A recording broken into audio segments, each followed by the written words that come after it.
Gates Foundation chairman Bill gates Amaravati పర్యటన సందర్భంగా సచివాలయంలో మంత్రులు ఉన్నతాధికారులతో ముఖ్యమంత్రి చంద్రబాబు ప్రత్యేక సమావేశం నిర్వహించారు.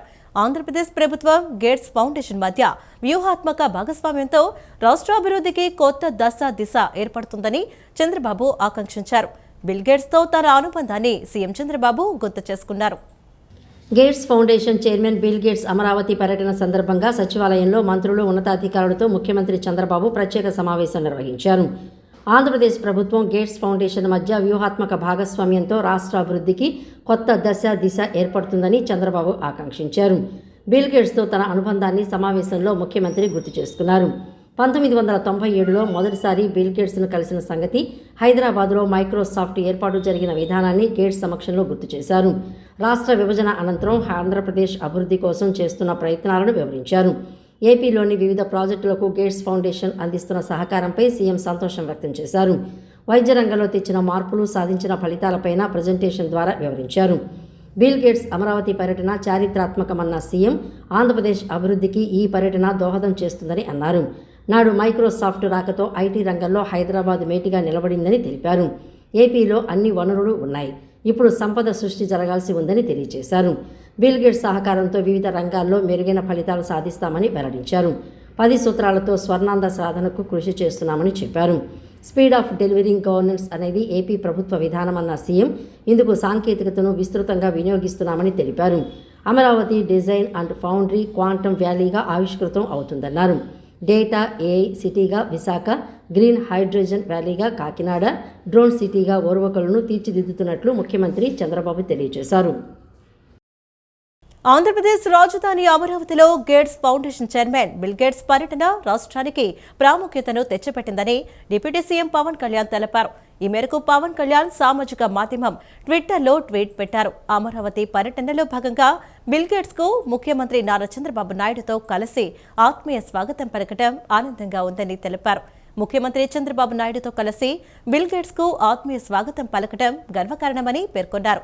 ప్రపంచవ్యాప్తంగా ఆరోగ్యం, విద్య, వ్యవసాయం, పేదరిక నిర్మూలన వంటి రంగాల్లో గేట్స్ ఫౌండేషన్ చేస్తున్న సేవలు విశేషమని పవన్ కళ్యాణ్ కొనియాడారు.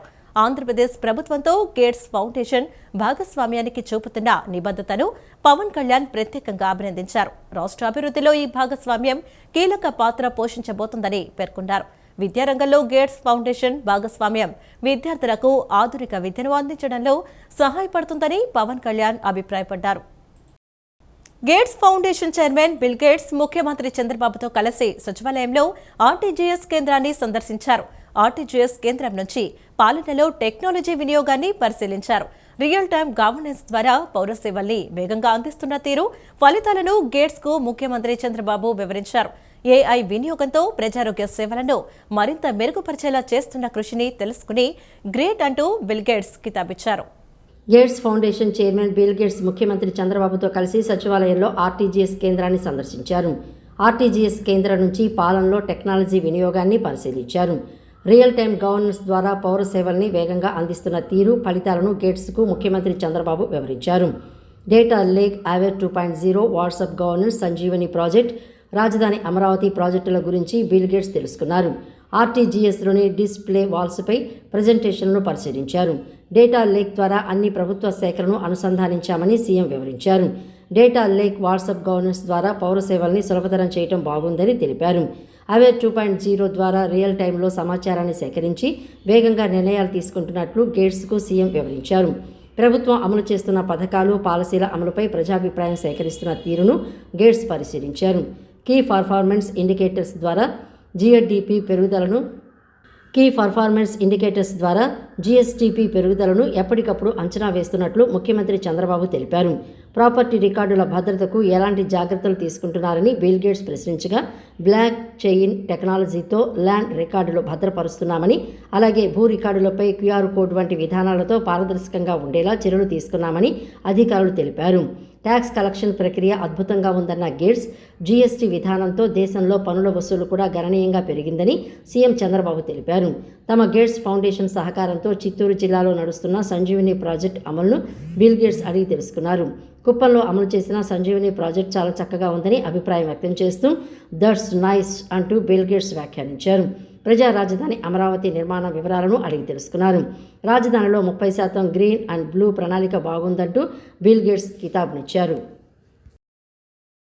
వ్యవసాయంలో సాంకేతికత వినియోగాన్ని బిల్ గేట్స్ స్వయంగా పరిశీలించారు. ఉండవల్లిలోని ఓ అరటి తోటను గేట్స్ ఫౌండేషన్ ప్రతినిధులు ముఖ్యమంత్రి చంద్రబాబు, లోకేష్ సందర్శించారు. ఏఐ టెక్నాలజీతో చీడపీడలను గుర్తించడం గురించి రైతులను అడిగి తెలుసుకున్నారు. ఉండవల్లిలోని వ్యవసాయ క్షేత్రాన్ని ముఖ్యమంత్రి చంద్రబాబుతో కలిసి gates Foundation chairman Bill gates సందర్శించారు. వ్యవసాయ క్షేత్రానికి చేరుకున్న ముఖ్యమంత్రికి బిల్ గేట్స్కు మహిళా రైతులు స్వాగతం పలికారు. వారు వండి తీసుకువచ్చిన స్థానిక వంటలను బిల్ గేట్స్ రుచి చూశారు. అక్కడ ప్రకృతి సాగు ఉత్పత్తులను పరిశీలించారు. రాష్ట్ర వ్యవసాయ రంగంలో అవలంబిస్తున్న ఏఐ సహా ఇతర సాంకేతిక విధానాల గురించి అధికారులు ఈ సందర్భంగా వివరించారు. డ్రోన్ల సాయంతో పంటల్లో చీడపీడలు నివారిస్తున్న తీరును స్వయంగా పొలంలోకి వెళ్లి గేట్స్ తిలకించారు. అనంతరం అక్కడ రైతులతో బిల్ గేట్స్ ముఖాముఖి చర్చించారు. పేదవాడి ఆరోగ్యానికి ఆసరాగా ఉండేదే సీఎం రిలీఫ్ ఫండ్ అని విజయవాడ తూర్పు ఎమ్మెల్యే గద్ది రామ్మోహన్ రావు అన్నారు. ఆపదలో ఆపద హస్తం లాంటి సీఎం రిలీఫ్ ఫండ్ ను గత ప్రభుత్వం నిర్లక్ష్యం చేసిందని, కూటమి ప్రభుత్వం అధికారంలోనికి వచ్చిన తర్వాత ముఖ్యమంత్రి సహాయ నిధి ద్వారా పేదల ఆరోగ్యానికి భరోసాగా ఉందని ఎమ్మెల్యే పేర్కొన్నారు. విజయవాడ తూర్పు నియోజకవర్గంలోని 14వ డివిజన్ దర్శిపేట పూజిత అపార్ట్మెంట్స్ వద్ద 75 మందికి 90,28,151 రూపాయలు ముఖ్యమంత్రి వైద్య సహాయ నిధి చెక్కులు పంపిణీ కార్యక్రమం జరిగింది. ఈ కార్యక్రమంలో స్థానిక ఎమ్మెల్యే గద్దె రామ్మోహన్ పాల్గొని సీఎం రిలీఫ్ ఫండ్ చెక్కులను పంపిణీ చేశారు. ఈ సందర్భంగా ఆయన మాట్లాడుతూ, పేద మధ్యతరగతి వారికి ఆరోగ్యం బాగోనప్పుడు వారికి అండగా ఉండటానికి ప్రభుత్వం ప్రవేశపెట్టిన పథకం ఈ సీఎం రిలీఫ్ ఫండ్ అని వివరించారు. రాష్ట్రంలోని 175 నియోజకవర్గాల్లో ఎక్కువ శాతం సీఎం రిలీఫ్ ఫండ్ తూర్పు నియోజకవర్గం నుండే లబ్ధిదారులకు అందజేయబడుతోందని అన్నారు. గత ప్రభుత్వం ఈ సీఎం రిలీఫ్ ఫండ్ను పట్టించుకోకపోయినా కూటమి ప్రభుత్వం అధికారానికి వచ్చిన తర్వాత ప్రతి నెల 50 లక్షల రూపాయల నుండి 2 కోట్ల రూపాయల వరకు లబ్ధిదారులకు పంపిణీ చేయడం జరుగుతోందన్నారు. అభివృద్ధి, సంక్షేమం 2 కళ్ళు లెక్క నారా చంద్రబాబు నాయుడు అహర్నిశలా పనిచేస్తున్నారని కొనియాడారు. తెలుగుదేశం పార్టీ కార్యాలయాన్ని కానీ లేకపోతే శాసనసభ్యుడి కార్యాలయాన్ని కానీ వెళితే అక్కడ ప్రత్యేకమైన సిబ్బందిని ఏర్పాటు చేసి వాళ్ళకి కావలసిన సౌకర్యాన్ని కూడా కల్పించి వాళ్ళకి ఇంకేదైనా కాగితాలు ఉంటే కూడా చెప్పి అవన్నీ పూర్తి చేసుకుని చంద్రబాబు గారికి ఇస్తే ఆయన 2 నెలలకో 3 నెలలకో ఆయన ఆర్థిక వీలు పడినప్పుడల్లా కూడా ఈ చెక్కులు ఇవ్వడం జరుగుతోంది. అందువల్ల ఈ యొక్క కార్యక్రమ ఉద్దేశం 10 మందిలో పబ్లిక్ ఇవ్వడం ఉద్దేశం కూడా అందరికీ తెలియాలని మరి ఈ కార్యక్రమం యొక్క గొప్పగా ఈ కార్యక్రమాన్ని నిర్వర్తిస్తున్నందుకు చంద్రబాబు గారిని, పవన్ కళ్యాణ్ గారిని, వీళ్ళిద్దరికీ అండ కల్పిస్తున్న మోడీ గారిని ముగ్గురు కూడా మనస్ఫూర్తిగా నేను వాళ్ళ ముగ్గురు కూడా కృతజ్ఞత తెలియజేస్తూ ఉన్నాను. ఈ నియోజకవర్గంలో వ్యక్తిగతంగా ఎవరు ఏ ఇబ్బందులు ఉన్నా కూడా మాకు తోచిన విధంగా సాయం చేసే తెలుగుదేశం పార్టీ యావత్తు కూడా తూర్పు నియోజకవర్గంలో కలిసికట్టుగా ముందుకు వెళ్ళి వాళ్ళకి తోచిన సహాయం చేసి వాళ్ళ కష్టాల్లో పాలు పంచుకునే విధంగా ముందుకు వెళ్తామని కూడా మరొకసారి తెలియజేస్తూ మరి ఈ రాష్ట్రం చక్కటి రాజధాని నిర్మాణం అవుతూ ఉంది. ప్రజలందరూ కూడా గమనించుకోవాలా. ఒక్కసారి రాజధాని నిర్మాణం అయితే ఆర్థికంగా కూడా రాష్ట్రం బలోపేతం అవుతుంది. లక్షలాది మంది ఉద్యోగస్తులు అక్కడికి వస్తారు. ఆ వచ్చిన ఉద్యోగస్తుల ద్వారా మనకు సంపద పెరుగుద్ది. ఆ సంపద ద్వారా పేదవారికి మరిన్ని సంక్షేమ కార్యక్రమం ఇచ్చే అవకాశం ఉంటుంది. కాబట్టి అందరూ కూడా గమనించుకుని నారా చంద్రబాబు నాయుడు గారు చేసే ప్రతి ఒక్క పనిని కూడా మరి ఆశీర్వదించి ఆయన ముందుకు నడిపించాలని నేను మీ ద్వారా ప్రజలు కోరుతాను. రాష్ట్ర ప్రభుత్వం అత్యంత ప్రతిష్టాత్మకంగా నిర్వహిస్తున్న ప్రజా సమస్యల పరిష్కార వేదికకు వచ్చే ప్రతి అర్జీపైన ప్రత్యేకంగా దృష్టి పెట్టి అర్జీదారులు సంతృప్తి చెందేలా దరఖాస్తులను పరిష్కరించాలని జాయింట్ కలెక్టర్ ఎస్ ఇలకియా అన్నారు. అర్జీల పరిష్కారంపై క్షేత్రస్థాయి అధికారులతో ఎప్పటికప్పుడు సమన్వయం చేసుకుంటూ సత్వర పరిష్కారానికి కృషి చేయాలన్నారు. నగరంలోని ఎన్టీఆర్ జిల్లా కలెక్టరేట్లో collector Lakshmisha joint collector S ఇలకియాతో కలిసి జిల్లాలోని వివిధ ప్రాంతాల నుంచి వచ్చిన ప్రజల నుంచి రెవెన్యూయేతర అర్జీలు స్వీకరించారు. కార్యక్రమంలో 62 రెవెన్యూ అర్జీలు, 83 రెవెన్యూయేతర అర్జీలు వచ్చాయి. రెవెన్యూయేతర అర్జీల్లో పురపాలక శాఖకు 24, పోలీసు శాఖకు 18, డిఆర్డీఏకు 7, గృహ నిర్మాణానికి 6 అర్జీలు వచ్చాయి. పంచాయతీరాజ్కు 4, వ్యవసాయ, ఆరోగ్య శాఖలకు 3 చొప్పున అర్జీలు అందాయి. విద్య, మార్కెటింగ్, విభిన్న ప్రతిభావంతులు, రహదారులు, భవనాలు, ఆర్ఐఓకు 2 చొప్పున అర్జీలు వచ్చాయి. విద్యుత్, ప్రజా రవాణా, ఎండోమెంట్, పశుసంవర్ధక, డ్వామా, అడవులు, గ్రామీణ నీటి సరఫరా, నైపుణ్యాభివృద్ధి విభాగాలకు 1 చొప్పున వచ్చాయి. ఈ సందర్భంగా జాయింట్ కలెక్టర్ ఇలక్కయ్య మాట్లాడుతూ నిర్దేశించిన గడువులోగా ప్రతి సమస్యను పరిష్కరించాలని, పెండింగ్లో ఉన్న దరఖాస్తులపై సంబంధిత శాఖాధికారులు ఎప్పటికప్పుడు సమీక్షించుకోవాలని సూచించారు. రెవెన్యూ మరియు రెవెన్యూయేతర దరఖాస్తులను నిష్పక్షపాతంగా పారదర్శకంగా పరిష్కరించాలన్నారు.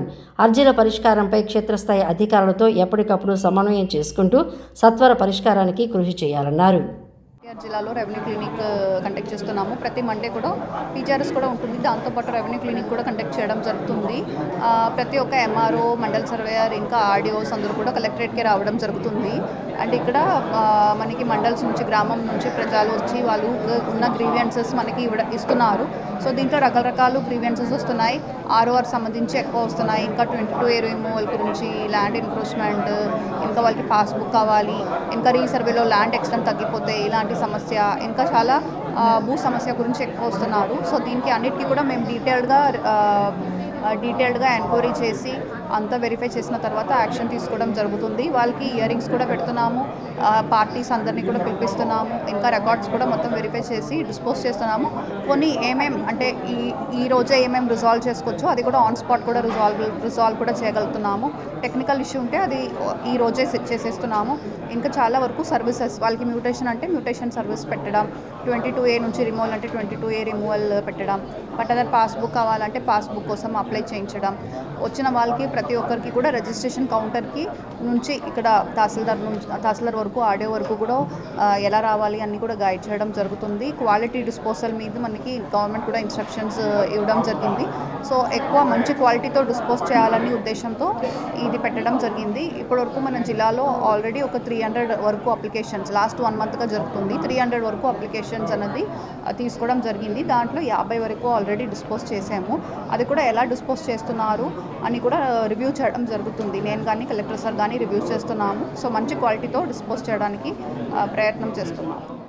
అధికారుల నిరంతర పర్యవేక్షణతో ప్రజలకు ఎటువంటి సమస్య తలెత్తనివ్వకూడదని విజయవాడ నగరపాలక సంస్థ కమిషనర్ ధ్యానచంద్ర అన్నారు. ఒకవేళ ప్రజలకు ఎటువంటి సమస్య తలెత్తినా వెంటనే పరిష్కరించాలని సూచించారు. విజయవాడ నగరపాలక సంస్థ ప్రధాన కార్యాలయంలో కమాండ్ కంట్రోల్ రూమ్లో ప్రజా ఫిర్యాదుల పరిష్కార వేదికను నిర్వహించారు. కమిషనర్ ధ్యానచంద్ర పాల్గొని ప్రజల నుంచి ఫిర్యాదులు స్వీకరించారు. మొత్తం 19 ఫిర్యాదులు స్వీకరించగా అందులో పట్టణ ప్రణాళిక 12, ప్రజారోగ్యం 2, ఇంజనీరింగ్ 2, రెవెన్యూ 2, ఎస్టేట్ 1కి సంబంధించి 1 ఉన్నాయి. వాటిని సంబంధిత అధికారులకు అందజేసి పరిష్కరించాలని ఆదేశించారు. ఈ సందర్భంగా కమిషనర్ ధ్యానచంద్ర శాఖాధిపతులతో మాట్లాడుతూ అధికారులు ఎప్పటికప్పుడు సిబ్బందిని పర్యవేక్షిస్తుండాలని, ప్రజలకు ఎటువంటి సమస్యలు తలెత్తనివ్వకుండా చూడాలని పేర్కొన్నారు. ఒకవేళ ప్రజలకు ఎటువంటి సమస్య తలెత్తినా వెంటనే పరిష్కరించాలని అన్నారు.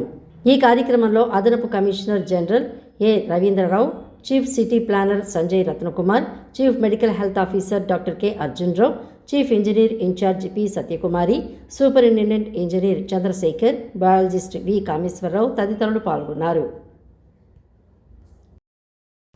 మన నగరం మన ఇల్లుతో సమానమని, నగరాన్ని పరిశుభ్రంగా అందంగా ఉంచాలని విజయవాడ నగరపాలక సంస్థ కమిషనర్ ధ్యానచంద్ర అన్నారు. నగర పర్యటనలో భాగంగా నగరపాలక సంస్థ commissioner Dhyanachandra Mahatma Gandhi road, 1 town, Prakasam barrage, Bhavani ghat, Krishnaveni ghat, Eluru road, పట్టుమట ప్రాంతాలన్నీ పర్యటించి క్షేత్రస్థాయిలో పారిశుద్ధ్య నిర్వహణ పరిశీలించారు. నగరాన్ని పరిశుభ్రంగా అందంగా ఉంచడం వలన ప్రజలు ఆరోగ్యంగా ఉంటారని, ప్రతిరోజు రహదారుల్లో క్రమం తప్పకుండా పారిశుద్ధ్య నిర్వహణ ఖచ్చితంగా నిర్వహించాలని, ట్రైన్లలోని వ్యర్థాలను ఎప్పటికప్పుడు తొలగించాలని, కాలుష్య రహితంగా ఉంచేందుకు ప్రతిరోజు డివైడర్లలో రోడ్లకు ఇరువైపులా ఉన్న మొక్కలకు నీరు పోసి వాటిని హరితంగా ఉంచేటట్టు చర్యలు తీసుకోవాలన్నారు. మన ఇంటిని పరిశుభ్రంగా ఎలా ఉంచుకుంటామో విజయవాడ నగరాన్ని కూడా మన ఇల్లుగా భావించి ప్రతిరోజు పరిశుభ్రంగా చూసుకోవాలని అధికారులను ఆదేశించారు. ఈ పర్యటనలో chief medical health officer doctor K Arjunarao, chief city planner Sanjay Ratnakumar, deputy city planner Chandrabose సిబ్బంది పాల్గొన్నారు. పోలీసు వ్యవస్థ నిర్వీర్యంగా ఉండటం వల్లనే న్యాయవాదులపై హత్యలు, దాడులు జరుగుతున్నాయని బెజవాడ బార్ అసోసియేషన్ అధ్యక్షుడు ఏకే బాషా విమర్శించారు. న్యాయవాది మహమ్మద్ ఖాదీర్ మృతికి సంతాపంగా రేపు కోర్టు విధులు బహిష్కరిస్తున్నట్లు ప్రకటించారు. నగరంలోని సివిల్ కోర్టుల సముదాయంలోని బెజవాడ బార్ అసోసియేషన్ హాల్ నందు అధ్యక్షుడు ఏకే బాషా, మానవ హక్కుల సంఘం న్యాయవాదులు పలువురు సమావేశాన్ని నిర్వహించారు. అనంతరం బెజవాడ బార్ అసోసియేషన్ అధ్యక్షుడు, రాష్ట్ర న్యాయవాదుల సంఘం అధ్యక్షుడు ఏకే బాషా మాట్లాడుతూ న్యాయవాదులు చట్టాన్ని కోర్టు దృష్టికి తీసుకువెళ్లడం, రాజ్యాంగానికి అనుగుణంగా న్యాయవాది వృత్తి చేస్తున్నారు. కొంతమంది కక్షిదారులు దుర్మార్గాలు న్యాయవాదులపై పగబట్టి వారిపై దాడులు చేస్తున్నారని తెలిపారు. ఫిబ్రవరి 4వ తేదీ చేవెళ్లలో న్యాయవాది స్వప్న, 14వ తేదీన హైదరాబాద్లో మహమ్మద్ ఖాదర్ అనే న్యాయవాది దారుణంగా హత్య చేశారని అన్నారు. ఆడకూతురు అనే కనికరం కూడా లేకుండా అత్యంత కిరాతకంగా చంపారని పేర్కొన్నారు. పోలీసు వ్యవస్థ నిర్వీర్యంగా ఉండటం వల్లనే న్యాయవాదులపై హత్యలు, దాడులు జరుగుతున్నాయని విమర్శించారు. చనిపోయిన ఇరు న్యాయవాదులు కేసులో ఫాస్ట్ ట్రాక్ కోర్టులు ఏర్పాటు చేసి త్వరితగతిన కేసు పరిష్కారం చేయాలని కోరారు. మహమ్మద్ ఖాదర్ మృతికి సంతాపంగా రేపు కోర్టు విధులు బహిష్కరిస్తున్నట్లు ప్రకటించారు. ఈ కోర్టు విధుల బహిష్కరణ న్యాయవాదుల పరిరక్షణ చట్టాన్ని త్వరితగతిన అమలు చేసి అమానుష దాడుల నుంచి కాపాడాలని కోరారు.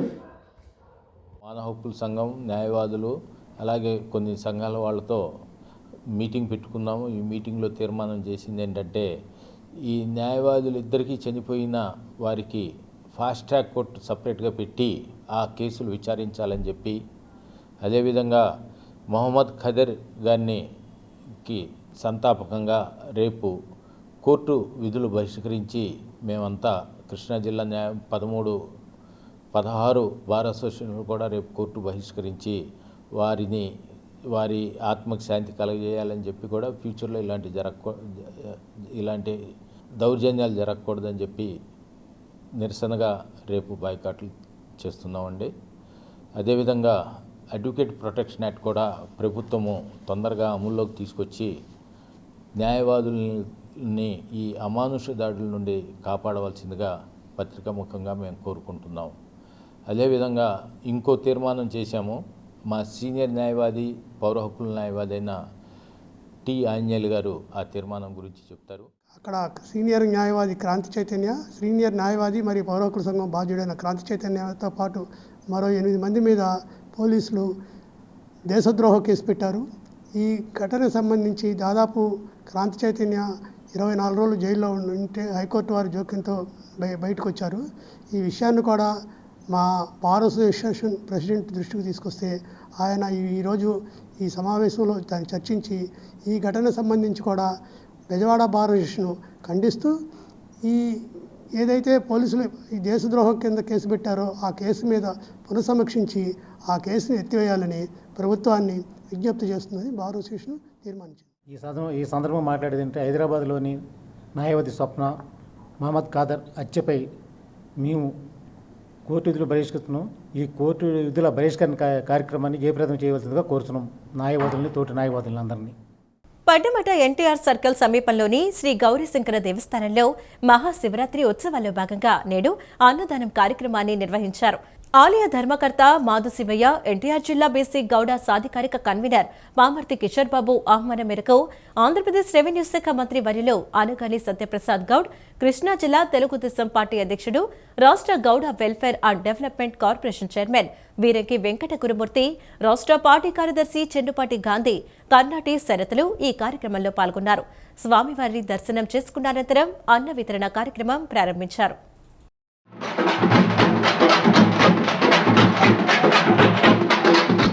ఈ వార్తలు ఇంతటితో సమాప్తం. నమస్కారం.